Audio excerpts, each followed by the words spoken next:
নমস্কার, শুরু করছি নজরে খবরে সপ্তাহ। আসুন দেখে নিই এই সপ্তাহের কিছু গুরুত্বপূর্ণ খবর। গোপনীয়তার মোড়ক রেখে এবার নবান্নেই হঠাৎ আদানি। বিশ্বাসযোগ্যতা নিয়ে নিজেই প্রশ্ন তুলছেন মমতা।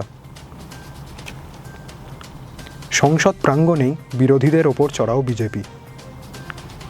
জমা জল, পানীয় জলের সমস্যার কথা উগরে দিচ্ছেন মানুষ। কেরালায় খুন পার্টি নেতা, ধৃত সংঘ নেতা। শ্রমজীবী সংগ্রামী ব্যাপকতম ঐক্য, সিপিআইএম। সেপ্টেম্বর থেকে বন্ধ ভাতা, বিক্ষোভ শিক্ষক কর্মীদের। বাকি পৌরভোট কবে হবে জানতে চাইল হাইকোর্ট। আদিবাসীদের ভাগ করার ছক কষছে তৃণমূল। দিল্লির বায়ু দূষণ মোকাবিলায় গঠন টাস্ক ফোর্স। পাঞ্জাবে কঙ্গনার গাড়ি আটকে দিলেন কৃষকরা। ধর্মঘটে সামিল 10 লক্ষ নির্মাণ শ্রমিক। চূড়ান্ত গোপনীয়তায় নবান্নে এসে মমতা ব্যানার্জির সঙ্গে বৈঠক করে গেলেন শিল্পপতি গৌতম আদানি। নবান্নে মুখ্যমন্ত্রীর সঙ্গে মোদি ঘনিষ্ঠ শিল্পপতির গোপন বৈঠক ঘিরে যেমন প্রশ্ন উঠেছে, তেমনই গুরুতর প্রশ্ন উঠেছে ওই বৈঠকে সাংসদ অভিষেক ব্যানার্জি এবং তৃণমূল দলের রাজনৈতিক পরামর্শদাতা প্রশান্ত কিশোরের উপস্থিতি ঘিরে। মুম্বাইতে বুধবারই আদানিকে চেয়েছিলেন মমতা ব্যানার্জি। তার 24 ঘন্টার মধ্যেই তৃণমূলের রাজনৈতিক পরামর্শদাতা পিকে অভিষেক ব্যানার্জিকে সঙ্গে নিয়ে নবান্নে এসে উপস্থিত আদানি গ্রুপের কর্ণধার স্বয়ং গৌতম আদানি। 1.5 ঘন্টার বৈঠক নিয়ে মমতা ব্যানার্জি থেকে রাজ্য প্রশাসন আশ্চর্য রকম নীরব। 2 দিন মুম্বাই সফর সেরে বৃহস্পতিবার দুপুরে নবান্নে ফেরেন মুখ্যমন্ত্রী। প্রথম দফায় আসন্ন ঘূর্ণিঝড় নিয়ে রাজ্য প্রশাসনের শীর্ষ কর্তাদের সঙ্গে বৈঠক করেন। সূত্রের খবর, এর মধ্যেই অভিষেক ব্যানার্জি, গৌতম আদানি ও তৃণমূলের রাজনৈতিক পরামর্শদাতা প্রশান্ত কিশোরের নবান্নে প্রবেশ করেন। টানা প্রায় 1.5 ঘন্টা বৈঠক চলে। মুখ্যমন্ত্রীর সঙ্গে শিল্পপতির বৈঠকে আগাগোড়া উপস্থিত ছিলেন প্রশান্ত কিশোর ও অভিষেক ব্যানার্জি। নবান্ন রাজ্য প্রশাসনের সদর দপ্তর। সেখানে রাজ্য বিনিয়োগের জন্য কোনো শিল্পপতি এসে মুখ্যমন্ত্রীর সঙ্গে বৈঠক করতেই পারেন। প্রশাসনিক ওই বৈঠকে সাংসদ থেকে দলের রাজনৈতিক পরামর্শদাতা কিভাবে থাকেন তা নিয়েই প্রশ্ন উঠছে। প্রধানমন্ত্রী নরেন্দ্র মোদীর ঘনিষ্ঠ শিল্পপতিদের তালিকায় শীর্ষে গৌতম আদানি। নরেন্দ্র মোদী আমলেই আদানি গ্রুপের রকেট গতিতে উত্থান। সেই শিল্পপতি শহরে এসে মুখ্যমন্ত্রীর সঙ্গে বৈঠক করে গেলেন, অথচ রাজ্য প্রশাসনের তরফে গোটা বিষয়টা চূড়ান্ত গোপনীয় রাখা হলো। মুম্বাইয়ের কাণ্ড কারখানার কড়া প্রতিক্রিয়া পড়তে চলেছে কলকাতা কর্পোরেশনের নির্বাচনে। মুখ্যমন্ত্রী মমতা ব্যানার্জির সঙ্গে আম্বানি আদানির সখ্য প্রকাশ্যে আসতেই আম্বানি আদানিকে জোরালো না বলেছে কলকাতার মানুষজন। সেই নায়ের ধাক্কা ইভিএমেও পড়তে এবারে কর্পোরেশনের নির্বাচনে। মাত্র 6 মাস আগে বিধানসভা নির্বাচনে কলকাতায় পর্যদুস্ত হয়েছে বিজেপি। 2 বছর আগের লোকসভা নির্বাচনে তারা যেভাবে হৈ হৈ করে জনসমর্থন দেখিয়েছিল তার ভগ্নাংশও ধরে রাখতে পারেনি কলকাতায়। কলকাতার সংখ্যালঘু সম্প্রদায়ের ভোটাররা তো বটেই, সব সম্প্রদায়ের ভোটাররাই বিজেপিকে প্রত্যাখ্যান করে না বলেছে বলেই তৃণমূল রাজনৈতিক দ্বিমেরুকরণের সুযোগ নিয়ে ব্যাপক ভোট পেয়েছে। কিন্তু তৃণমূলের নেত্রী মমতা ব্যানার্জি এখন মুম্বাইতে গিয়ে যা করলেন তাতে বিজেপির প্রতি বিরক্ত ক্ষুব্ধ ভোটাররাও তৃণমূলের রাজনৈতিক উদ্দেশ্য নিয়ে সন্দেহ প্রকাশ করতে শুরু করে দিয়েছেন। বৃহস্পতিবার বামফ্রন্ট প্রার্থীদের নির্বাচনী প্রচারে ব্যাপকভাবে উঠে এসছে বিজেপি বিরোধিতায় মমতা ব্যানার্জির প্রতারণাময় কাণ্ড। সোশ্যাল মিডিয়ার দেয়াল কিন্তু ছেয়ে গেছে মমতা ব্যানার্জির মুম্বাইতে উচ্চারিত মন্তব্যে। আম্বানি আদানিকেই চাই, কৃষকদেরও চাই। মুখোশ খুলে ফেলায় কার্টুন, ছড়া আর নানা বিদ্রুপ ধেয়ে এসছে তৃণমূলের দিকে। কেউ কেউ লিখেছেন, একসময় গৌতম কুণ্ডুকে যে কারণে দরকার হয়েছিল এখন সেই কারণেই গৌতম আদানিকে দরকার হয়ে পড়েছে। তৃণমূলের ধামাধারী বুদ্ধিজীবী অংশ পড়েছে সবচেয়ে সমস্যায়। শুক্রবার সংসদ প্রাঙ্গণে গান্ধী মূর্তির সামনে সাসপেন্ড হওয়া বিরোধী সাংসদের অবস্থানে চড়াও হলেন বিজেপি সাংসদরা। বসে থাকা বিরোধীদের লক্ষ্য করে কার্যত চলে শাসকের হুমকি। 5 দিন ধরে বিরোধী দল ও সাসপেন্ড সাংসদরা গণতন্ত্রের কণ্ঠরোধ করা হচ্ছে জানিয়ে প্রতিবাদ অবস্থান করছেন। সেই অবস্থানে এদিন চড়াও হয়ে বিজেপি বুঝিয়ে দিল এসব প্রতিবাদ তাদের গণতন্ত্রের অভিধানে নেই। আজই আবার সংসদে ত্রিপুরায় পৌর নির্বাচনে গণতন্ত্রের নামে যে প্রহসন হয়েছে বলে তা নিয়ে আলোচনার দাবি তুলেছিলেন বিরোধীরা, তা খারিজ করা হয়েছে। এদিকে সংসদ চত্বরে বিজেপির চড়াও হওয়া এবং ত্রিপুরায় নির্বাচনের নামে প্রহসন নিয়ে সংসদে বিরোধীদের সঙ্গে একযোগে সরব হওয়াতে অবশ্য দেখা যায়নি তৃণমূল কংগ্রেসকে। গত বাদল অধিবেশনের বিরোধীরা সরকারের আলোচনা বন্ধ করার প্রতিবাদে সরব হওয়ায় শীত অধিবেশনের শুরুর দিনেই বিরোধী 12 সংসদকে সাজা দেয় কেন্দ্র।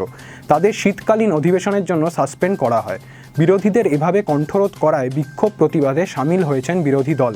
গত 4 দিন ধরেই সংসদের 2 কক্ষে চলছে বিরোধীদের লাগাতার প্রতিবাদ। দফায় দফায় সভা মুলতবি হয়ে যায়। সংসদ প্রাঙ্গণে গান্ধী মূর্তির সামনে চলছে বিরোধী দল ও সাসপেন্ড সাংসদের সকাল 10টা থেকে বিকেল 5টা অবধি অবস্থানের সামনে লোহার গেট দিয়ে ঘিরে দেওয়া ছিল। এদিন সকালেই দেখা গেল বিজেপির সাংসদরা গেট সরিয়ে দিয়ে হুড়মুড় করে বিরোধীদের অবস্থানে চড়াও হন। চলল বিজেপির পাল্টা স্লোগান।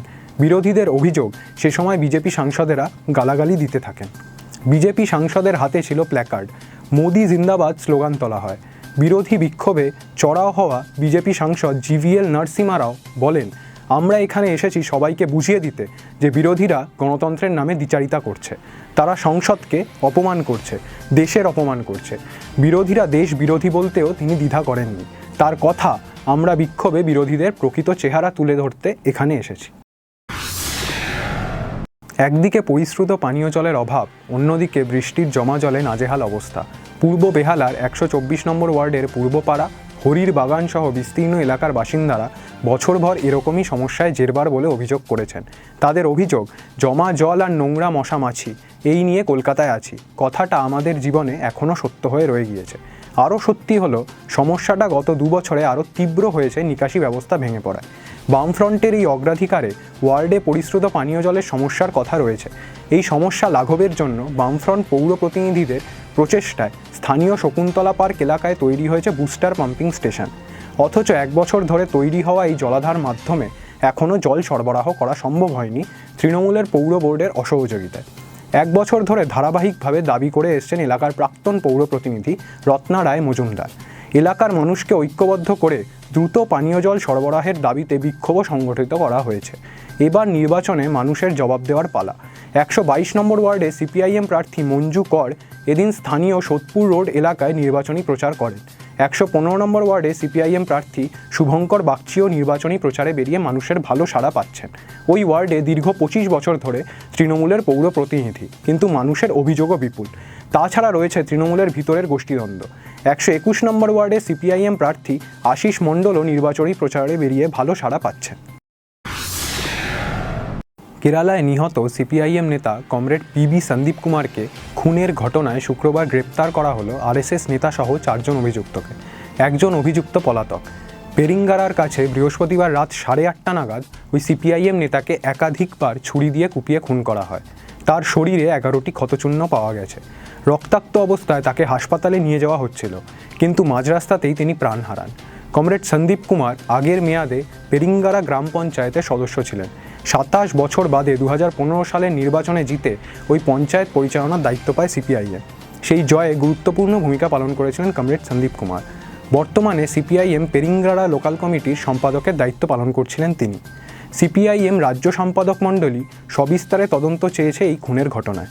ধৃত 4 জনের মধ্যে আরএসএস নেতা জিষ্ণু চতানকারী, প্রমোদ ও নন্দুকে পুলিশ গ্রেপ্তার করেছে আলাপ্পুঝার কারুভাত্তা থেকে। আরেক অভিযুক্ত ফয়সাল ধরা পড়েছে তিরুবল্লায়। পলাতক অভির খোঁজ চলছে। পুলিশ জানিয়েছে অভিযুক্তদের মোবাইলের লোকেশন দেখেই তাদের খোঁজ পাওয়া যায়। ঘটনার সময় অভিযুক্তরা মদ্যপ অবস্থায় ছিল। এক দোকানদার এবং অভিযুক্তদের মধ্যে বচসা মেটানোর চেষ্টা করছিলেন কমরেড সন্দীপ কুমার। তখনই আচমকা তাকে ছুরি দিয়ে কোপাতে শুরু করে ওই 5 যুবক। পার্টি নেতাকে খুনের তীব্র নিন্দা করে সিপিআইএম পলিট ব্যুরো এদিন বলেছে, 36 বছর বয়সী কমরেড সন্দীপ কুমার খুবই জনপ্রিয় ছিলেন। সিপিআইএম নেতাকর্মীদের নিশানা করে আরএসএস বিজেপি কেরালায় খুনের রাজনীতি চালিয়ে যাচ্ছে। ধৃতদের মধ্যে অন্যতম প্রধান অভিযুক্ত পেরিঙ্গারা যুব মোর্চার সম্পাদক এবং আরএসএস সক্রিয় কর্মী। রাজ্যের শান্তিপূর্ণ পরিস্থিতি নষ্ট করার লক্ষ্যে হিংসা বাড়িয়ে যাচ্ছে আরএসএস বিজেপি। তবে এই ষড়যন্ত্র কার্যকর হবে না। এই ধরনের আক্রমণ বন্ধ হোক। কোনো একজন নেতার নেতৃত্বে সর্বভারতীয় স্তরে সর্বব্যাপ্ত বিরোধী ঐক্য গড়ে উঠবে, এমন ধারণাই ভুল, অভিমত দিয়েছে সিপিআইএম। পার্টির কেন্দ্রীয় কমিটির মুখপত্র পিপলস ডেমোক্রেসির আসন্ন সংখ্যার সম্পাদকীয়তে বলা হয়েছে, কৃষকদের সংগ্রাম দেখিয়ে দিয়েছে দীর্ঘস্থায়ী ধারাবাহিক আন্দোলনে কী অর্জন করা সম্ভব। বিরোধী দলগুলিকে এ থেকে যথাযথ শিক্ষা নিতে হবে। শ্রমজীবী মানুষের বিভিন্ন অংশের ঐক্যবদ্ধ সংগ্রামের মধ্যে দিয়েই ব্যাপকতম ঐক্য গঠন সম্ভব। তার সঙ্গে হিন্দুত্ববাদী স্বৈরাচারী শাসনের বিরুদ্ধে বিকল্প নীতি ও রাজনীতি সামনে আনতে হবে, যার চারপাশে সমস্ত গণতান্ত্রিক ও ধর্মনিরপেক্ষ শক্তির সমাবেশ ঘটতে পারে। কংগ্রেসের পক্ষ থেকে এত তীব্র ভাষায় মমতাকে আগে আক্রমণ করা হয়নি। কপিল সিব্বল বলেছে, কংগ্রেসকে বাদ দিয়ে ইউপিএ প্রাণহীন শরীর। জীবনকে বাজি রেখে বৃহস্পতিবার ধর্মতলার সরকারি বাসস্ট্যান্ডে বিক্ষোভ দেখালেন এনএসকিউএফের শিক্ষক শিক্ষিকা ও ল্যাব অ্যাসিস্ট্যান্টরা। তাদের বক্তব্য, সেপ্টেম্বর মাস থেকে সরকারি ভাতা পাওয়া যায়নি। বহু শিক্ষক শিক্ষিকা আর্থিক অনটনে রয়েছেন। সরকার তো ভাতা বন্ধই করে দিয়েছে, তাই লাশ হতে এসছেন তারা। বাসের সামনে শুয়ে থেকেছেন যাতে মৃত্যুর পর সরকারি অনুদান অন্তত পাওয়া যায়। রাজ্যের বিদ্যালয়গুলিতে নবম থেকে দ্বাদশ শ্রেণী পর্যন্ত পঠন পাঠন শুরু হলেও নবম থেকে দ্বাদশ শ্রেণী পর্যন্ত যারা সরকারি ও সরকার পোষিত বিদ্যালয়ে বৃত্তিমূলক বিষয়ে শিক্ষকতা করেন, সেই এনএসকিউএফের শিক্ষক শিক্ষিকা ল্যাব অ্যাসিস্ট্যান্টদের স্কুলের গেট দিয়েই ঢুকতে দেওয়া হচ্ছে না। তাই তারা ধরে নিয়েছেন স্কুল খোলার দিন থেকেই তাদের ছাঁটাই করেছে রাজ্য সরকার। মূলত এই ধরনের শিক্ষকরা পাঠ্যসূচিতে থাকা বৃত্তিমূলক বিষয়ের পাশাপাশি বিদ্যালয়ের অনলাইনের যাবতীয় কাজ করে থাকেন। তার মধ্যে রয়েছে শিক্ষাশ্রী, কন্যাশ্রী, বাংলার শিক্ষা পোর্টালের কাজ, পেনশনের কাজ ইত্যাদি। লকডাউনে তারা অনলাইন ক্লাস পর্যন্ত চালিয়ে গিয়েছেন সরকারের নির্দেশ অনুসারে। এই শিক্ষকরা 2013 সাল থেকে শিক্ষকতা করলেও কোনো স্বীকৃতি রাজ্য সরকার দেয়নি। আর ছাত্রছাত্রীরা 2 বছর ধরে বৃত্তিমূলক বিষয়ের বই না পেয়েই অনিশ্চয়তা নিয়ে মাধ্যমিক ও উচ্চ মাধ্যমিক পরীক্ষায় বসতে চলেছে। বকেয়া পৌরভোট গ্রহণে রাজ্য নির্বাচন কমিশনের পরিকল্পনা কী? নির্বাচন কবে হবে? কত দফায় হবে? স্পষ্ট করে কমিশনের কাছেই প্রশ্ন রেখেছে কলকাতা হাইকোর্ট। বুধবার প্রধান বিচারপতি প্রকাশ শ্রীবাস্তব এবং বিচারপতি রাজর্ষি ভারদ্বাজের ডিভিশন বেঞ্চ নির্দেশ দিয়েছে, রাজ্যের বকেয়া পৌরভোট নিয়ে কমিশনের বক্তব্য লিখিতভাবে আগামী সোমবারের মধ্যে আদালতকে জানাতে হবে। ন্যূনতম কত দফায় ভোট করাতে কমিশন পারবে তাও আদালতকে জানাতে হবে। বুধবার পৌরভোট মামলায় কমিশনের আইনজীবীকে উদ্দেশ্য করে প্রধান বিচারপতি মন্তব্য করেন, কমিশনের কাছে কত ইভিএম আছে সেটা জানা থাকলেই কত দফায় পৌরসভাগুলি নির্বাচন হবে তা বলা যায়। বিচারপতি কমিশনের আইনজীবীর কাছে জানতে চান বকেয়া পৌরভোট কবে শুরু হবে। উত্তরে কমিশনের আইনজীবী বলেন, এটা আমি ঠিক জানি না। তখনই আদালতে রাজ্য সরকার আইনজীবীর উদ্দেশ্যে বলেন, রাজ্য পৌরভোট বেশ কয়েক বছর বন্ধ রয়েছে। এই ভোট গ্রহণেও রাজ্যেরও কিছু দায়বদ্ধতা থাকে। কোভিডের কারণে ভোট করানো যায়নি বলে বলা হয়েছে। এখন তো বলতে হবে বকেয়া নির্বাচন কবে হবে। রতন সিংহ, শালুকা, কবিলনগর, কদমপুর ভূমিরক্ষা কমিটির সভাপতি, বললেন, প্রায় 1 বছর আগে সরকার বলল এলাকায় সমীক্ষা করব। প্রায় 7,000 মানুষের বাস। রতন সিংহরা 12 জন স্থানীয় যুবককে ঠিক করে দিলেন। তারা সমীক্ষক দলকে সাহায্য করবেন। বদলে দিনে 300 টাকা করে মজুরি পাবেন। এই ছিল শর্ত। কাজ হয়ে গেল, সমীক্ষা শেষ। কিন্তু প্রায় 1 বছর হয়ে গেল সেই মজুরির টাকা আর ছেলেরা পেল না। এই হচ্ছে অবস্থা। তৃণমূল পাঁচামিতে রাস্তায় নেমে কোনো প্রচার করার ভরসা পাচ্ছে না। পুলিশও তাদের এখনও চুপচাপ থাকতে বলছে, কারণ মানুষের আশেপাশে যাচ্ছেন শুধু পুলিশ কর্মীরা। তারা জানেন মানুষ ফুঁসছেন। হিংলোর বাসিন্দা মতিয়ার শেখের কথায় 8 পর্যন্ত পড়ে আর স্কুলে যেতে পারিনি। বাড়িতে অভাব বলেই তো। পাথর খাদানে কাজ করে এই মোটর বাইক কিনেছি, আয় করি। এখন আমার 8 পাস সার্টিফিকেটে কোন চাকরি দেবে সরকার? এত বোকা আমরা। এই এলাকা ছেড়ে চলে গেলে কোথায় কাজ দেবে আমাকে? আর যে জমিতে থাকি তার 4 ভাগের 1 ভাগ গড় দেবে। 3 ভাই, পরিবার কি ওই 600 বর্গ মিটার ঘরে পালা করে থাকবো? তার শেষ কথা, আমরা যাব না এখান থেকে। যেই বলুক, এই প্যাকেজ আমরা মানি না।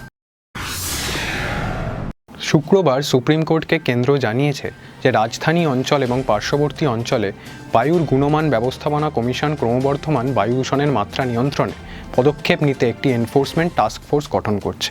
রাজধানীতে দূষণের মাত্রা পরীক্ষা করতে রাজধানী অঞ্চলের কেন্দ্র এবং রাজ্যগুলিতে অক্ষমতার বিষয়ে সুপ্রিম কোর্ট তার তীব্র অসন্তোষ প্রকাশ করার একদিন পরে নড়েচড়ে বসছে কেন্দ্র। শুক্রবার শীর্ষ আদালত এই বিষয়ে শুনানির কথা রয়েছে। সুপ্রিম কোর্টের সামনে দাখিল করা একটি হলফনামায় সরকার জানিয়েছে যে 5 সদস্যের টাস্ক ফোর্স অনুসরণকারী খেলাপি ব্যক্তিদের বিরুদ্ধে শাস্তিমূলক এবং প্রতিরোধমূলক ব্যবস্থা নেওয়ার ক্ষমতা প্রয়োগ করবে। এর অংশ হিসেবে 17টি টাস্ক ফোর্স গঠন করা হয়েছে এবং তারা সরাসরি মূল টাস্ক ফোর্সকে রিপোর্ট করবে, এটিতে বলা হয়েছে। বলিউড অভিনেত্রী কঙ্গনা রানাওয়াতের গাড়ি আটকে দিলেন কৃষকরা। কেন্দ্রের 3টি কৃষি আইনের বিরুদ্ধে আন্দোলনের সমালোচনা করেছিলেন কঙ্গনা।